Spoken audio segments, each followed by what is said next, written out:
No voy a entrar a los insultos, a las descalificaciones, pero sí quiero comentar algunos elementos de enorme importancia política para nuestro país que han quedado definidos en esta moción de censura de la ultraderecha contra la derecha de toda la vida. Ha quedado certificado aquí el fin de las condiciones de posibilidad de una derecha mínimamente moderada en España. Esto no es algo nuevo, esto forma parte de los problemas históricos de la derecha. La derecha española más inteligente siempre reivindicó a Cánovas y el legado teórico de Donoso Cortés.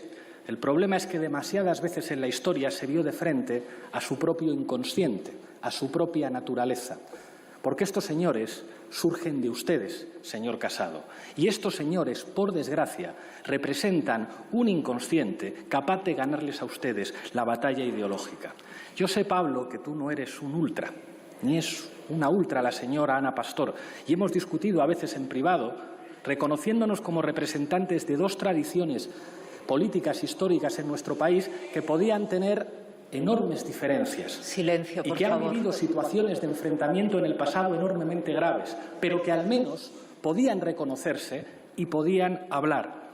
Y yo sé que a ti te gustaría que ese escenario fuera posible. Lo que pasa es que aliándoos con esta gente no habéis dejado espacio político en España para que haya una derecha canovista, democristiana, que pueda reivindicarse en la tradición teórica de Donoso Cortés.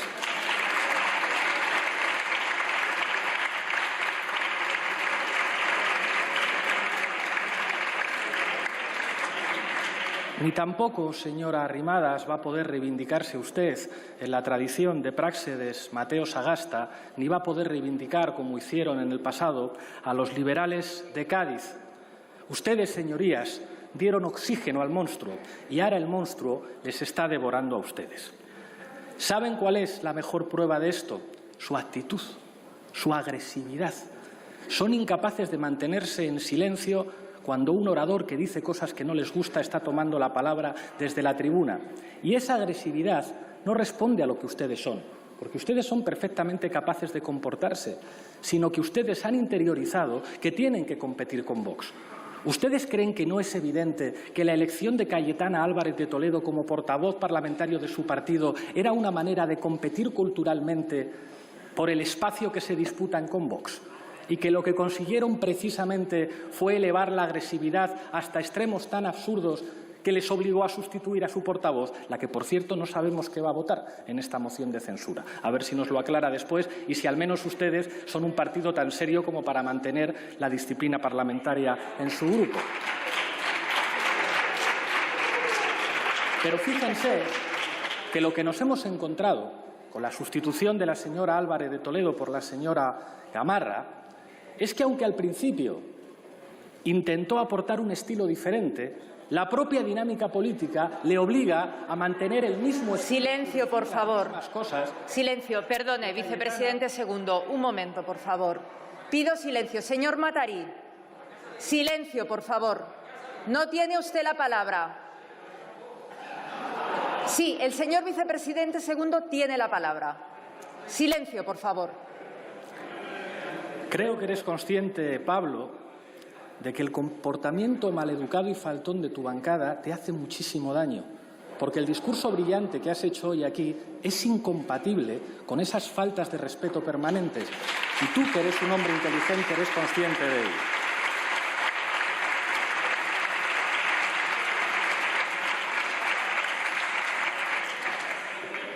Señor Casado, este camino no tiene fin.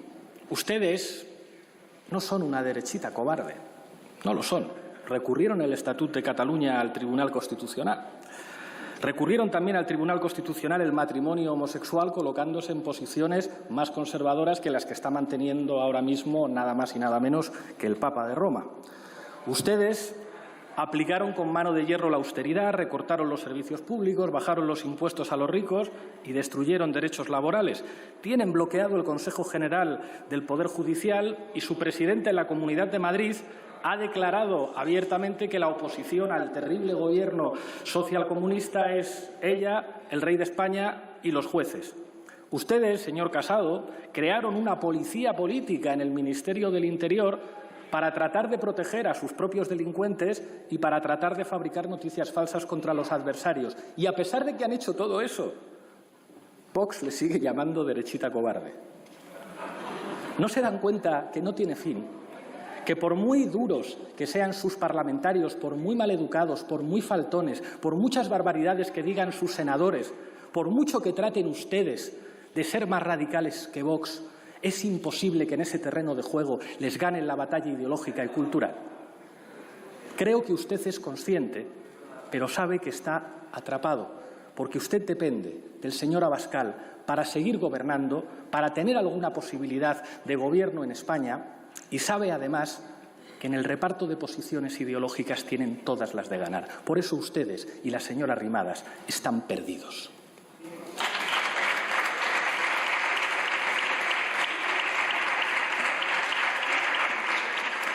Señor Casado, ser conservador, ser canovista no es solo un eslogan. Implica tomar decisiones políticas. Usted tenía que haber parado los pies a José María Aznar. Hay un... De verdad que... Silencio, por favor. Entiendo. Guarden respeto. ¿No se dan cuenta de que cada vez que gritan, de que cada vez que actúan con esa mala educación en sede parlamentaria, ustedes están introduciendo miles de votos en las urnas de Vox, señorías? Les pido al menos inteligencia política para defender sus propios intereses como partido. Decía, señor Casado, que usted tendría que haber tenido la contundencia como líder conservador para pararle los pies al señor Aznar. Hay un periodista monárquico muy inteligente que decía que Aznar era el pianista que tocaba 3 teclados. Un teclado naranja, que sonaba más suave, un teclado azul, que sonaba más tradicional, y un teclado verde, que sonaba mucho más bronco. Pero era José María Aznar quien estaba tocando las teclas de esos 3 teclados. Y precisamente por ese proyecto ideológico del aznarismo están ustedes perdidos en la situación estratégica lamentable en la que están. La FAES de Aznar dijo hace pocos días, y cito literal: el Parlamento no es soberano, sobre todo cuando izquierda, podemitas y nacionalistas tienen mayoría. ¿No se dan cuenta que es lo mismo que está diciendo Abascal? El candidato de Vox sabe perfectamente que mientras en este país no se ilegalicen partidos políticos, es misión imposible que ustedes vuelvan con ellos al Consejo de Ministros. Y por eso defendió ayer abiertamente aquí que hay que legalizarnos a nosotros por rojos, al PNV por vascos, a Bildu por lo mismo, a Esquerra Republicana, a Junts pel Cat. Lo que está diciendo no es una locura. Sabe perfectamente que solamente ilegalizando a los que ellos consideran los enemigos de España y que, por tanto, están inhabilitados para representar la soberanía nacional, pueden llegar ustedes al poder. Pero usted cometió hace pocas semanas un error muy parecido, cuando dijo que al ministro de Consumo y a mí no nos habían votado los españoles y al jefe del Estado sí. Usted en realidad estaba cayendo en la trampa de considerar que el fundamento del sistema político español es el principio monárquico y no las Cortes Generales. Y esa es la gran trampa del aznarismo.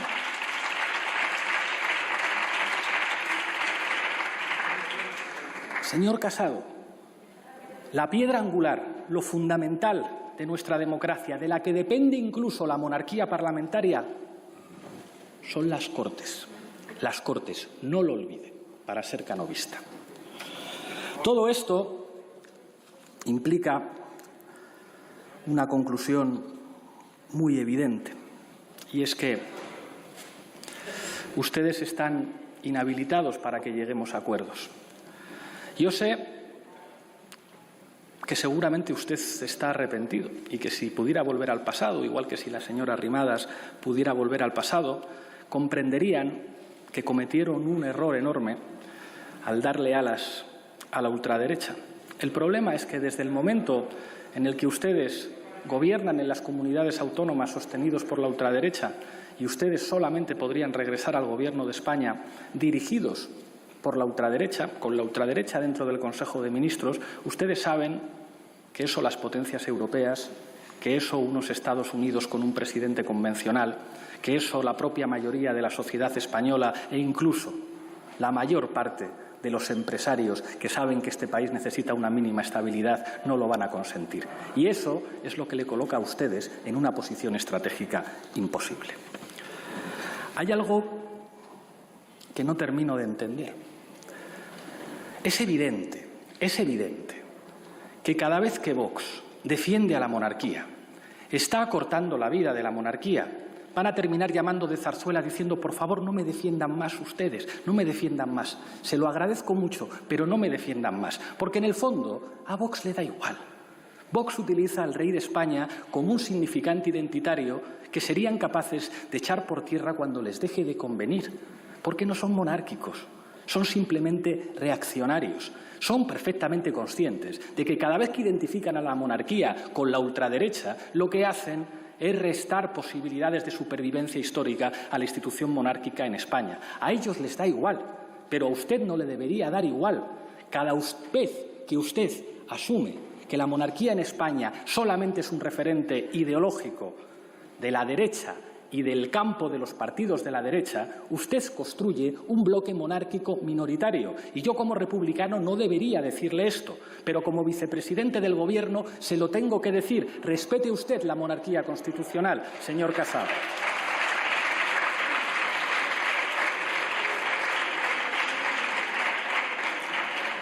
Quiero referirme, para ir acabando, a las fuerzas políticas que forman no solamente una mayoría de investidura, no solamente una mayoría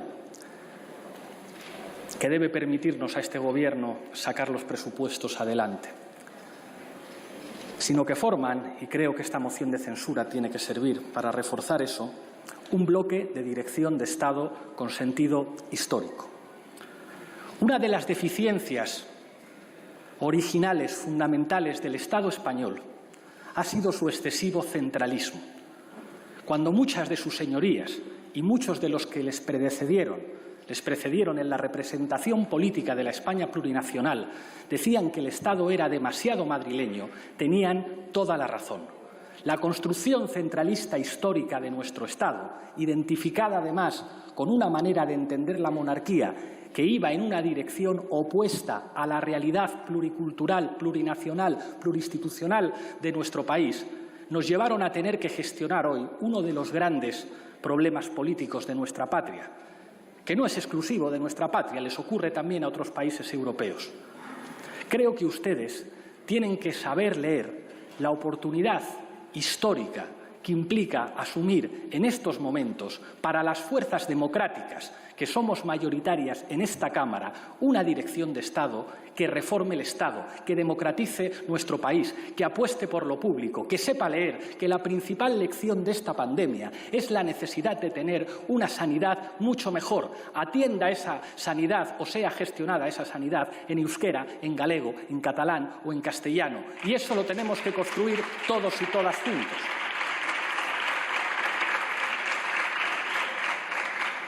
Miren, señorías, yo soy madrileño, pero me siento orgulloso de que en mi patria se hablen diferentes lenguas. Me siento orgulloso de que haya una pluralidad institucional en mi país. Me siento orgulloso, señor Rufián, de que la Generalitat catalana sea un patrimonio no de la democracia en Cataluña, sino un patrimonio de la democracia española. Me siento orgulloso, señores de Bildu y del PNV, de que las instituciones vascas, de que el derecho civil navarro sea un patrimonio de la democracia española. Me siento orgulloso de que los ciudadanos de mi patria se identifiquen y se emocionen con diferentes símbolos, pero todos y cada uno de ellos sepan que la bandera más hermosa es el uniforme de los profesionales sanitarios. Por tanto, nosotros no vamos a ser rehenes de lo que ustedes digan aquí. Y lo que ha proferido usted en el día de ayer es un prontuario de tópicos que no se tienen que volver a dar en la política española. Se ha hablado de la República Popular China, se ha hablado de la conspiración de las élites económicas, empresariales, de Soros. Señor Abascal, en eso no está la sociedad española moderada, que necesita respuestas ante una pandemia que está dejando en la estacada a 1 millón de personas contagiadas y que se ha cobrado la vida ya de 60.000. Y usted pretende que nosotros apoyemos ese desvarío estrambótico que usted vertió sobre esta Cámara. Oiga, señora Abascal, ya que tanto la historia, mire esta Cámara. Estamos en la nación más vieja de Europa, ante las estatuas de los reyes católicos. La nación española no merece una propuesta de gobierno como el que usted dejó aquí ayer. Los hombres de Vox nunca leerán los nombres de las víctimas de violencias machistas en esta tribuna. Pido un minuto de silencio por Javive y por las que ya no están. Perdón, señora Muñoz, pero quien ordena el debate soy yo. Quiero que proceda, por favor, con su discurso.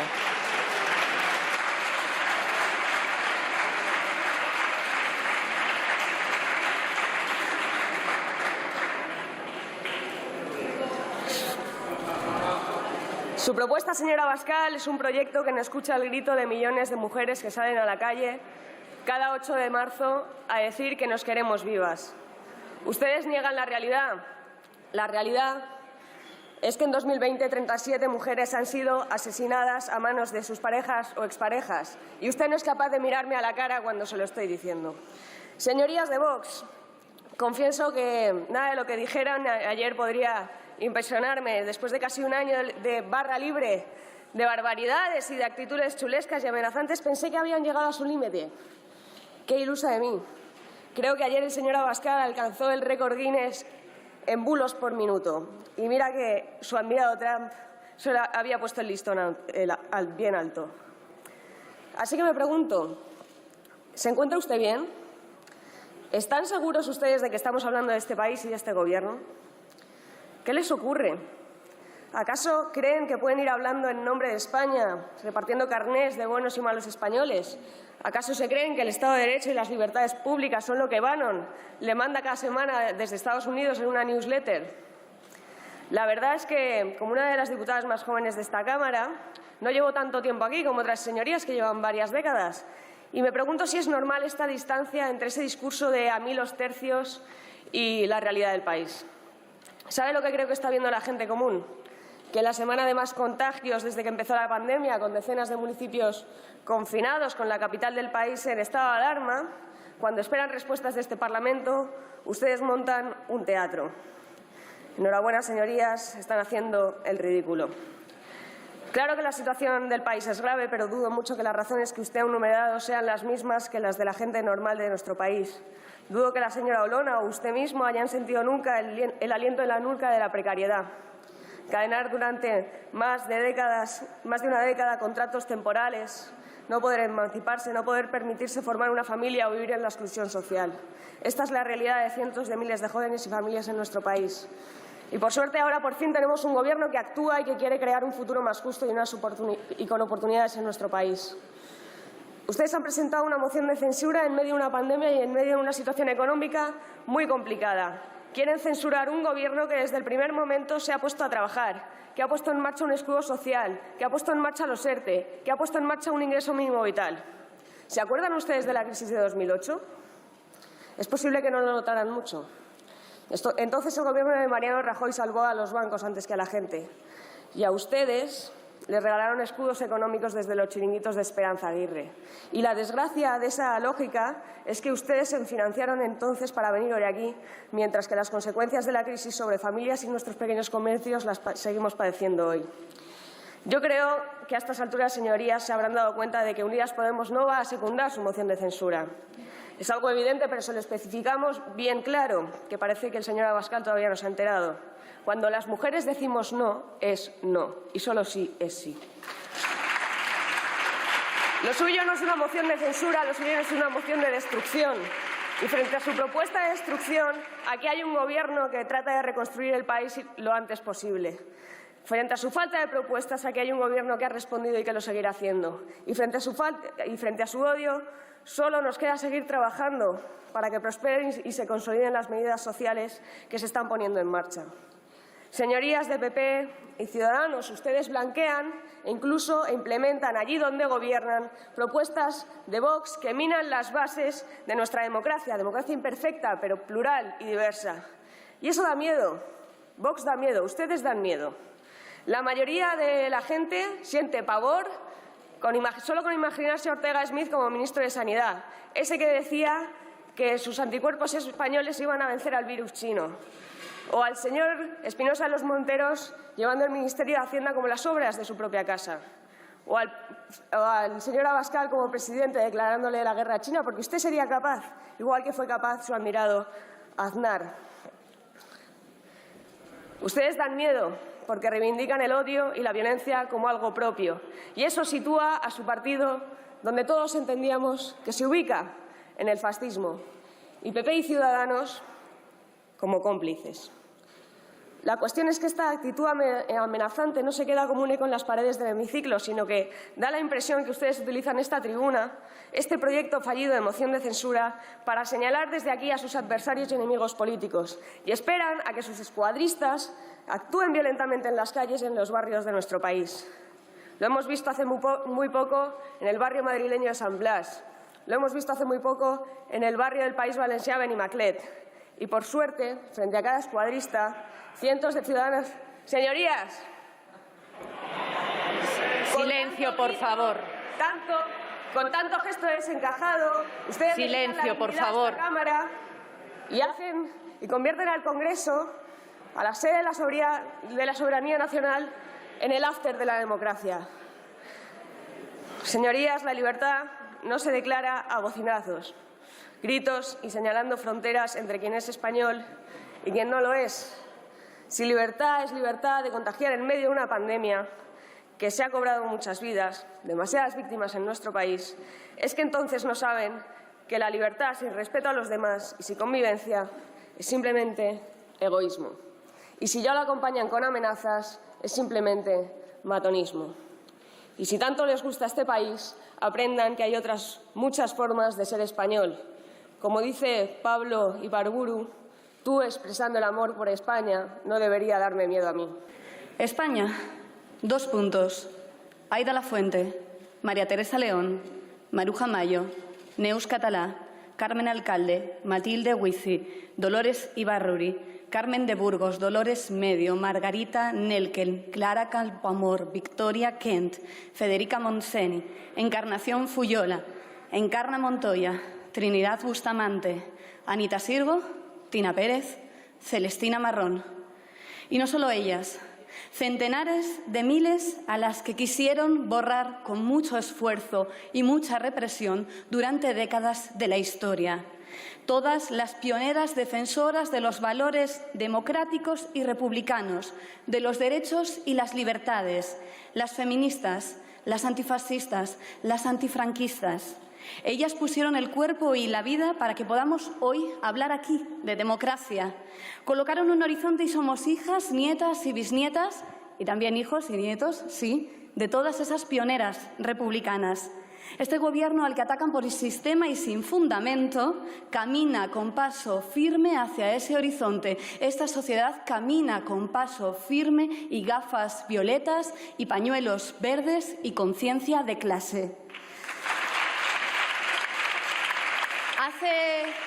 Hace ahora 3 años, mi grupo parlamentario presentó una moción de censura para limpiar las instituciones, para decir que las instituciones tenían que estar a la altura de la ciudadanía, para decir que era inadmisible que un Gobierno presidido por un partido estructuralmente corrupto de ese misterioso personaje M. Rajoy era inadmisible. Y resulta que hace 3 años se sentaron las premisas para que hoy tengamos un Gobierno progresista que en medio de una pandemia trae medidas sociales, trae igualdad retributiva, trae memoria, trae derechos laborales, trae el ingreso mínimo vital. Y Vox, pues Vox en su línea, lo que traen es la línea de bloqueo y de vagancia parlamentaria y traen esta moción para hacerles casito, porque eso es lo que hacen en la Cámara, mucho ruido y pocas propuestas. Pero es verdad que traen una propuesta, se la voy a contar porque no la han dejado clara ayer, porque estaba un poco oculta. Su propuesta es la de un país peor. Proponen un país peor porque han decidido llamar consenso progre a los derechos humanos. ¿Qué tipo de persona se puede permitir despreciar los derechos humanos? Pues solamente aquella que entiende que su modo de vida depende de la explotación de otras personas. Porque esto es lo que ustedes entienden como liberal. A mí que no me obliguen a ser solidario, a mi hijo que no lo eduquen en la diversidad, a mí que no me toquen uno solo de mis privilegios, y esto del cambio climático, verán, es que no me llega la empatía para pensar en las generaciones siguientes y el mundo que les vamos a dejar. Así que estas ideas solo se pueden sostener con dos cuestiones: que tengas recursos económicos muy por encima de la media y una absoluta falta de empatía humana. Podrán ser así en la barra del bar, que es más o menos el nivel de discurso que traen a esta Cámara, y, por cierto, a ver quién les aguanta. Pero es que ustedes están pretendiendo gobernar con esta moción de censura. Imagínense un gobierno que dice que la Tierra es plana. Imagínense un gobierno que niega las violencias machistas. Por cierto, la próxima vez que nieguen las violencias machistas, que suene en esta Cámara las 1.070 mujeres asesinadas por sus parejas o exparejas desde el año 2003 y muchas otras mujeres asesinadas también por violencia machista. Es más, le digo una cosa, señor candidato, no vuelvan nunca más a negar la existencia de las violencias machistas. Tampoco nieguen la crisis climática, tampoco nieguen los derechos laborales, tampoco nieguen los tratados internacionales, tampoco sigan negando que hubo una dictadura, que hubo un golpe de Estado contra la República y contra la democracia, como hacía hace 2 días el secretario general en la televisión pública.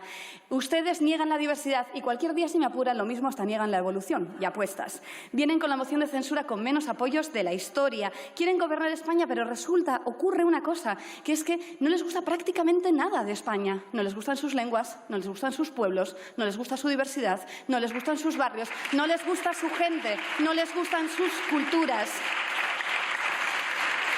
Y desconocen la historia de este país, porque la historia que conocen es básicamente la que tienen de sus predecesores, que estaban muy ocupados atesorando todo lo que podían del expolio franquista. Normal que no quieran oír hablar de memoria histórica, no sea que tengan ustedes que rascarse los bolsillos.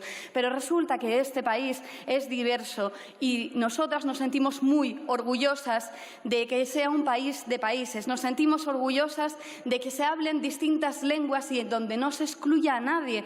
Nos sentimos orgullosos de decir la llibertat non cabe nin na Llercia, nin nes Múrnies, nin nos mesmos ataúdes. Som un sol poble, dreitos e libertad.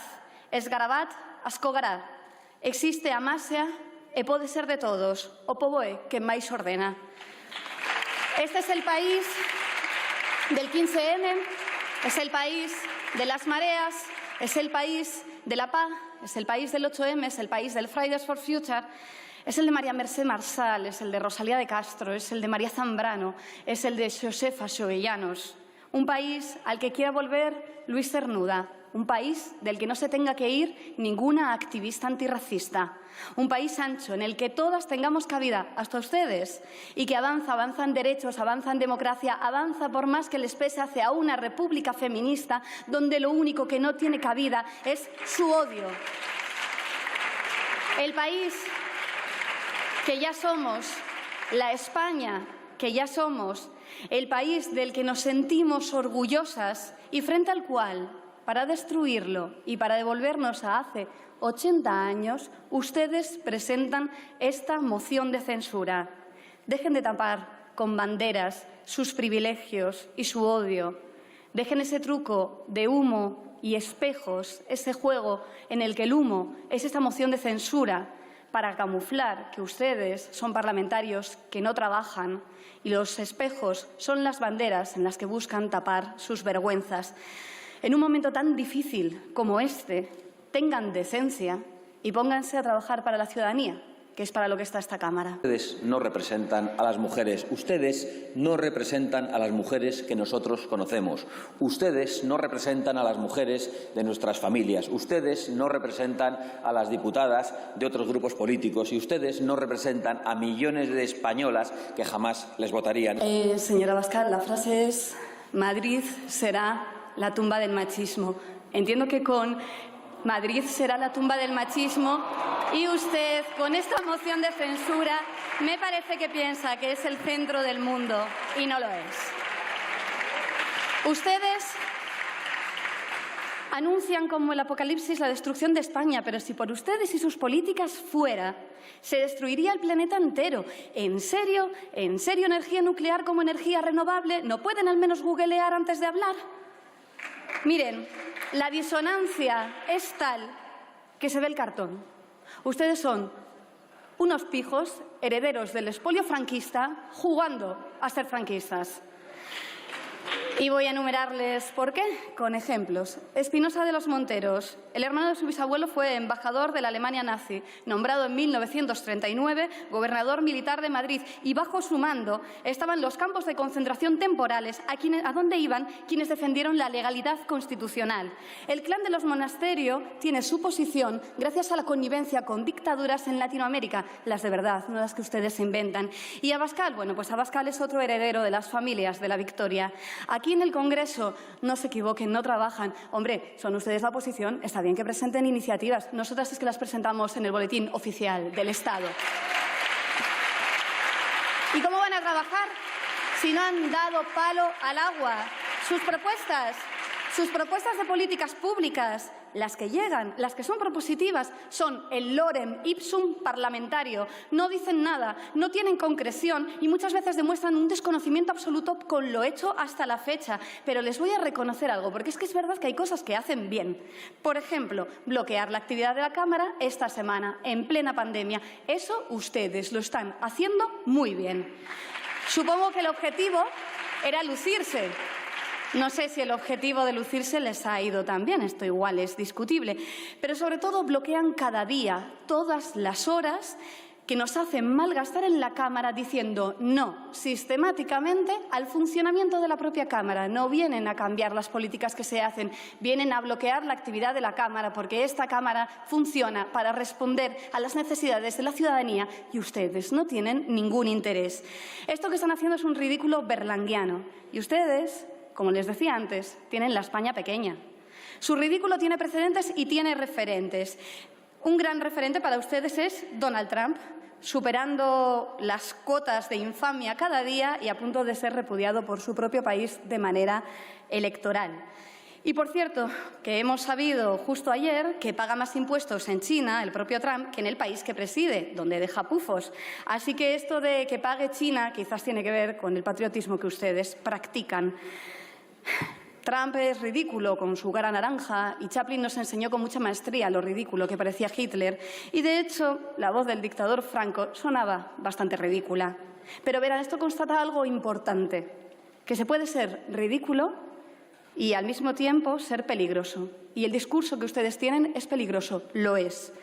En esta moción están solos, pero en el peligro de su discurso no. En el peligro de su discurso está la foto de Colón. Ojalá la foto de Colón fuera algo puntual, pero desde entonces ha sido una escalada de virulencia, de agresividad, de cuestionamiento de los derechos humanos, en la que también participa el Partido Popular y Ciudadanos.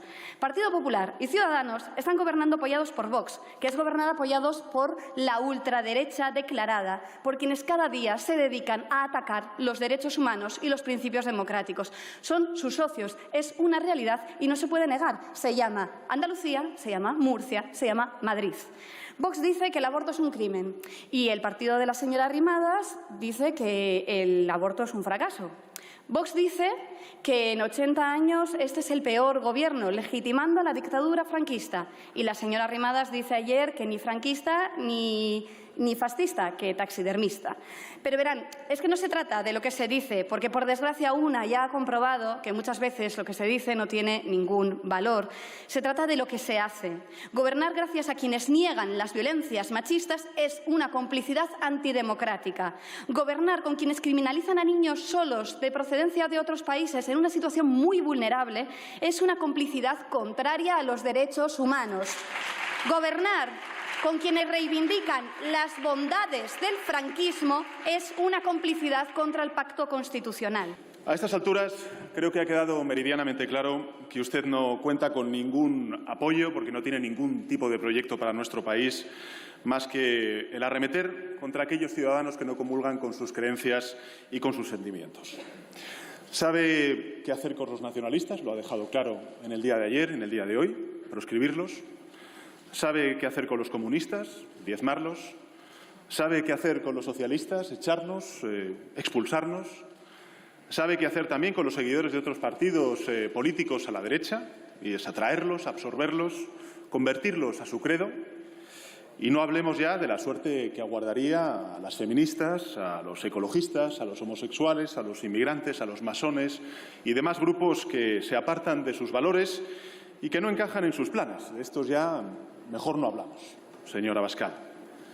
Sabe qué hacer con los españoles que no piensan y sienten como usted, que es obligarles a pensar y a sentir como usted, o si no, a proscribirlos. Pero el problema es, además, que no tiene ni la más remota idea de qué hacer con España. Para empezar, por ejemplo, con la segunda ola de la pandemia, ausente en el debate tanto de usted como del señor Casado a lo largo de esta mañana, que inquieta y está golpeando a España y está golpeando también al conjunto de la Unión Europea. Ni una sola idea, señorías, de cómo reforzar el sistema sanitario, ni una sola idea de cómo reestructurar y reformar el sistema de cuidados de nuestros mayores, ni una sola idea de cómo combatir la difusión del virus, excepto su célebre consigna en Núñez de Balboa de libertad. Pero se da la circunstancia, señor candidato, de que el virus se transmite entre personas, que no viaja solo. Y para limitar los contagios, pues tenemos que reducir la movilidad, tenemos que reducir los contactos entre personas. A mayor movilidad y mayor contacto, pues hay mayor contagio. Y ustedes quieren plena movilidad, contactos sin límite, y eso significa contagios sin freno. No tiene, señor candidato, un plan, ya no voy a decir sensato, ni medio sensato, para la recuperación, para la creación de empleo, para la transformación digital de nuestro país. Su única política económica, quedó claro ayer en los debates y hoy también esta mañana, es desregular los sectores productivos, regresar a una cierta autarquía económica, energética en un mundo globalizado. Es decir, su plan es como el de hace 80 años, ¿no? Aislarnos y quedar a merced de los mercados. Por tanto, no tiene un plan para el empleo, para la transición digital, para la transición energética, para el cambio climático. Es más, lo niega. Y además lo niega sin ningún tipo de rubor ni de pudor, ¿no? Hay que recordar que ustedes presentaron una enmienda a la totalidad del anteproyecto de ley que presentó este Gobierno sobre cambio climático y ustedes, bueno, pues lo descalificaron como estafa y como camelo climático. Y luego ustedes hacen referencia a los jóvenes. Afortunadamente, los jóvenes sí tienen interiorizado que el combate contra el cambio climático y las oportunidades que puede generar el combate contra el cambio climático son fundamentales no solamente para el hoy, sino también para el mañana que ellos tendrán. Ustedes no tienen un plan para las tensiones territoriales, salvo, ha quedado claro, suprimir el Estado autonómico y, por tanto, violentar el título 8º de la Constitución y restaurar el Estado centralista de cuando usted ya sabe, de hace 80 años. No tiene un plan para combatir la desigualdad, salvo fomentarla a través de una contrarreforma fiscal que lo que haría sería reducir los ingresos fiscales y, por tanto, pues hacer que la pobreza se extendiera, que la desigualdad se extendiera en todo nuestro país. No tiene un plan para alcanzar la igualdad de género, tampoco para combatir la violencia de género, excepto derogar la Ley de Igualdad y la Ley de Lucha contra la Violencia de Género. Pero lo mismo sucede con la formación profesional, con la educación, salvo, claro, el PIN parental, que se nos ha olvidado, pero que fue uno de los elementos del debate al principio de la legislatura. Con Europa, pues mejor suspender el espacio Schengen. Con la sanidad, salvo prohibir el aborto o eliminar la sanidad pública, usted no tiene nada más que ofrecer. Con el reforzamiento de nuestra Constitución, pues lo único que ofrece es suprimir el Tribunal Constitucional. En fin, usted, señor candidato, va a ser derrotado dentro de unos minutos y eso va a ser un alivio para todos nosotros y para todas nosotras.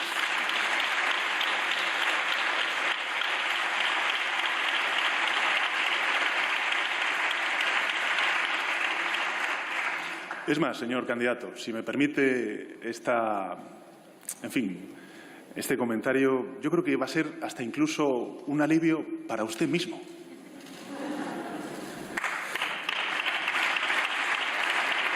Usted, señor candidato, no ha traído motivos, ha quedado certificado, no ha traído un proyecto, ha quedado constatado.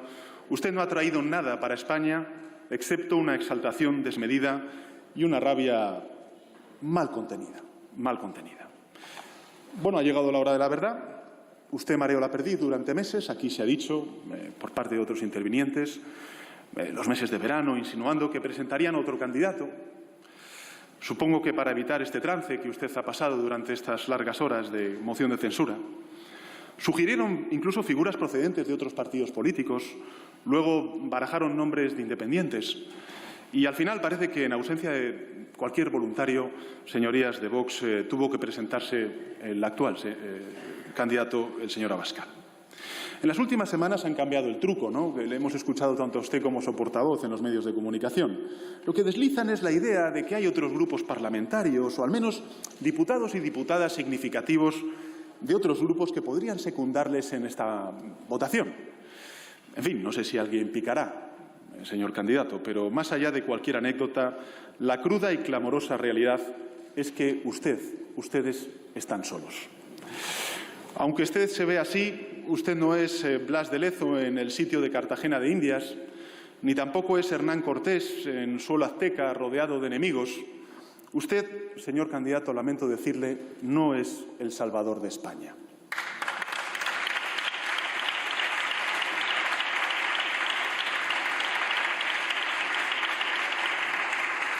Usted es alguien que un día de julio sintió que España estaba en riesgo de desaparición y lo que hizo fue irse a un banco a firmar una hipoteca de 30 años para comprarse un chalet.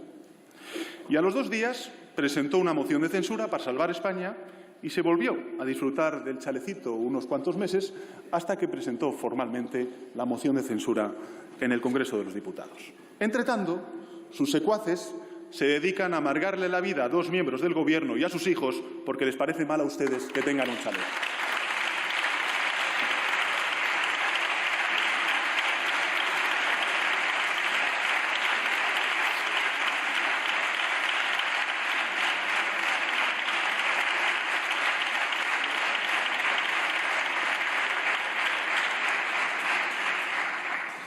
Hombre, yo no le pido, señor candidato, que reproduzca la gesta del Cano y que se adentre por el cabo de Buena Esperanza, ¿no? Pero al menos podría pasarse por el registro que está aquí al lado y registrar el inmueble, que es lo que tenemos que hacer todos los diputados y diputadas, precisamente porque lo mandata la ley.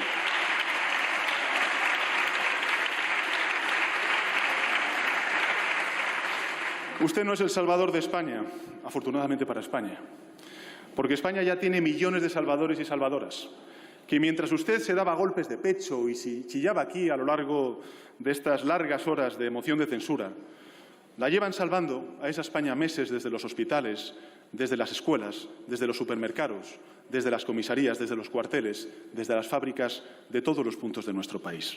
Usted, señor candidato, está solo. Orgullosamente solo, dirá usted, y yo se lo concedo, porque orgullo es lo que le sobra y modestia es lo que le falta.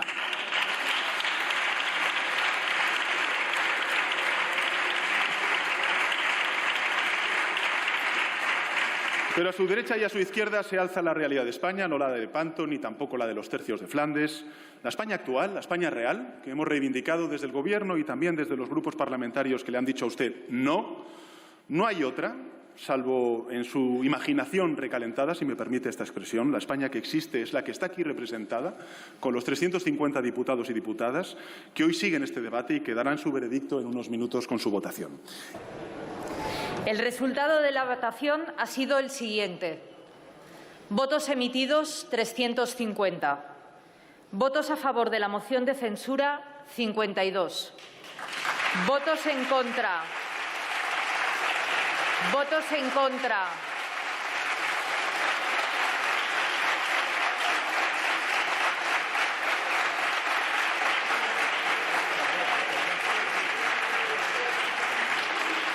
Votos en contra de la moción de censura, 298.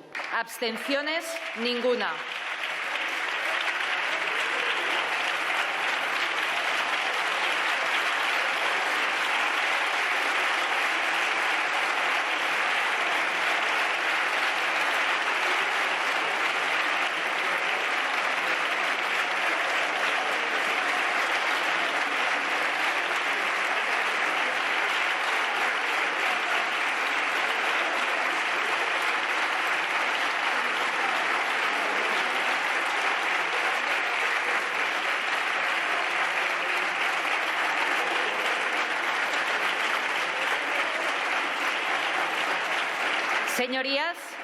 Señorías,